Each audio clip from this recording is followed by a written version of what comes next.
Okay, sorry about that. I got a little interrupted, but we're going to start here. I'm just continuing to read this on specular lighting. Basically, you're needing the view direction because based on how you're viewing the object, it's reflecting the light more intensely and not. Okay, so it says to get the world space coordinates of the viewer, we simply take the position vector of the camera object, which is the viewer, of course. So let's add another uniform to the fragment shader and pass the corresponding camera position vector to the fragment shader. Oh, okay.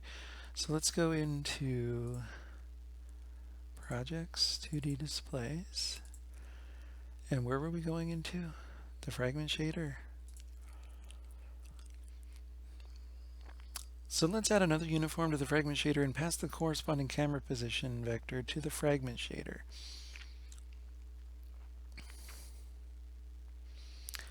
Now the fragment shader, is that the one that we've been working with so far with the diffuse and the ambient? Okay, great, so that's the one.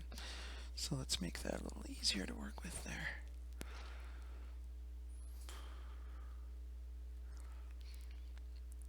Okay, so what are we doing? Well, this is all we're going to need inside here.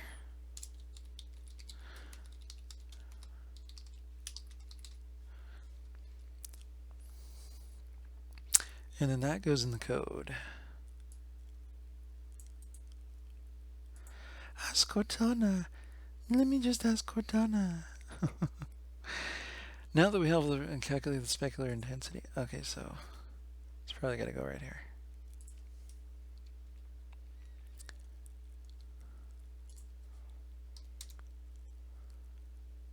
What do you know? And it's using the camera class. It's all good. Okay, so now that we have all the required variables,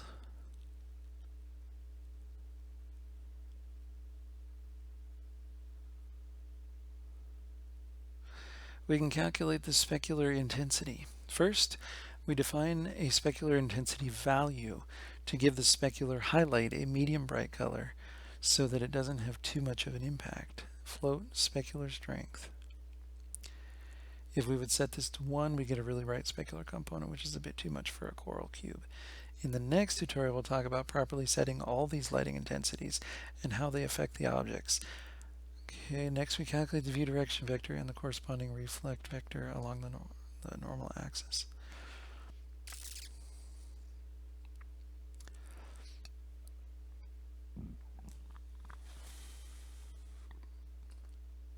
Excuse me. Okay, so this has got to be inside the fragment shader is what they're talking about. He doesn't say that, but I know that's what he is talking about.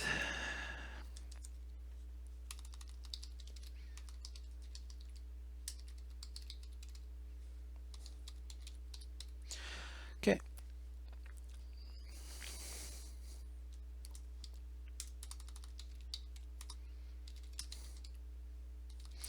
There you go with the normalize again.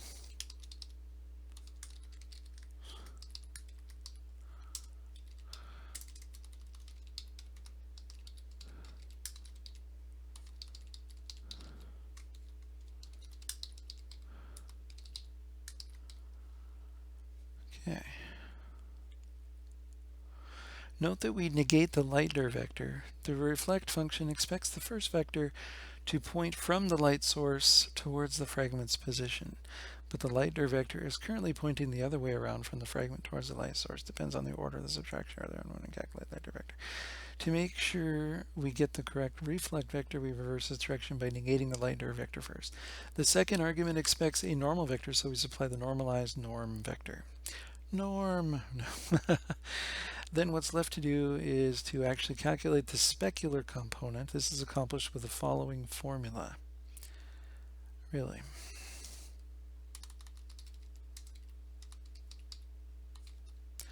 Equals pow max dot view dir.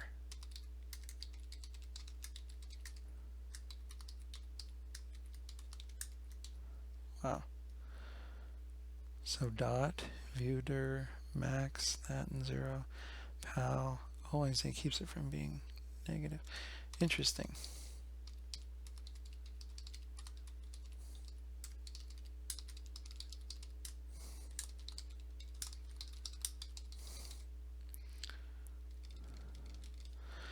specular, and then we need to add specular down here. We first calculate the dot product between the view direction and the reflection direction and make sure it's not negative with the max, that, and 0. And then raise it to the power of 32. This 32 value is the shininess value of the highlight. The higher the shininess value of an object, the more it properly reflects the light instead of scattering it all around, and thus the smaller the highlight becomes. Below you can see an image that shows the visual impact of different shininess values. Okay. We don't want the specular component to be too dominant, so we keep the component at 32. Oh, I see. So we can choose those different we can choose the different intensities based on the power that we raise it to. That is fascinating to me. We don't want the specular component to be, so keep it at 32. The only thing left to do is to add it to the ambient and diffuse components and multiply the combined result with the object's color. So ambient, diffuse, and specular, that's what we've been waiting for. There. And there. We now calculated all the lighting components of the Phong Lighting Model. Based on your point of view, you should see something like this. Oh wow, you can find the complete source of the application corresponding shaders here. In the earlier days of lighting shaders, developers used to implement the Phong Lighting Model in the vertex shader. The advantage of doing lighting in the vertex shader is that it is a lot more efficient since there are generally a lot less vertices than fragments, so the expensive lighting calculations are done less frequently. However, the resulting color value in the vertex shader is the resulting lighting color of that vertex only, and the color values of the surrounding fragments are then a result of interpolated lighting colors. The result was that the lighting was not very realistic unless large amounts of vertices were used. Oh, I see. When the Phong Lighting Model is implemented, the vertex shader is called Murad shading instead of Phong shading. Note that due to the interpolation, the lighting looks a bit off.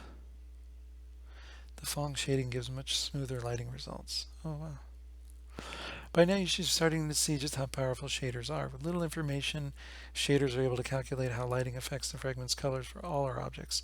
In the next tutorials we'll be delving much deeper into what we can do with a lighting model. Nice. Okay.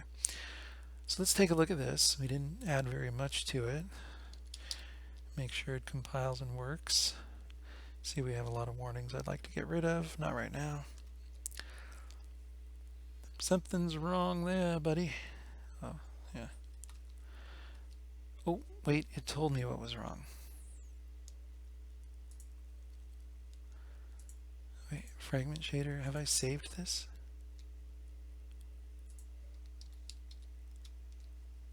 Okay. No, it's not working. It's showing the other one. Fragment Shader compilation failed. Undeclared identifier lighter, undeclared identifier norm. Wait, so what? Lighter norm? Oh, am I missing something? Hold up. Yeah, let's just cheat and look at the fragment shader.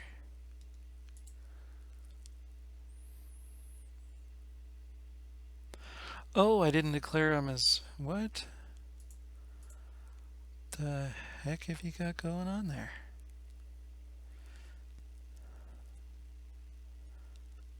Okay, so let's break this up the way they do here.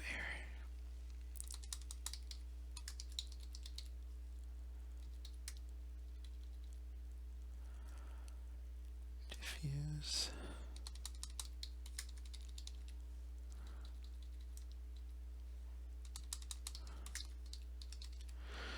Okay, so specular strength, viewer, reflector, specular. Oh, because we have to do specular after. Okay, you know what? That's fine. That's fine. Let's just go up here with our ambient and do that first. Okay. Then we'll make it happy. We'll do the diffuse. And then we'll do the specular so it'll know all the variables and stuff. Okay. Save it. Thank you. Let's see this work now. There. But we have to look. Wait, is it not working? It looks just like the diffuse. Doesn't look anything. Oh wait, yes it does.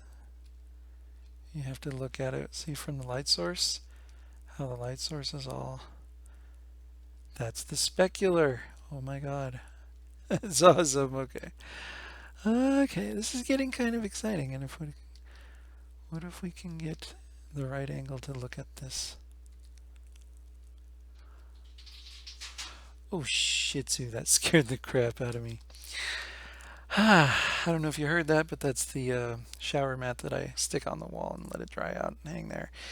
And it takes its time and dries off, and then it falls to the ground, and it always scares the crap out of me. Okay, so having done that, that's cool. There's some exercises here. Really cool, so to make sure that I actually understand what I'm doing. And I'd like to go through those, but not in this video. So let's go ahead and stop recording. Thank you all for tuning in. That was kind of a short video. Cool.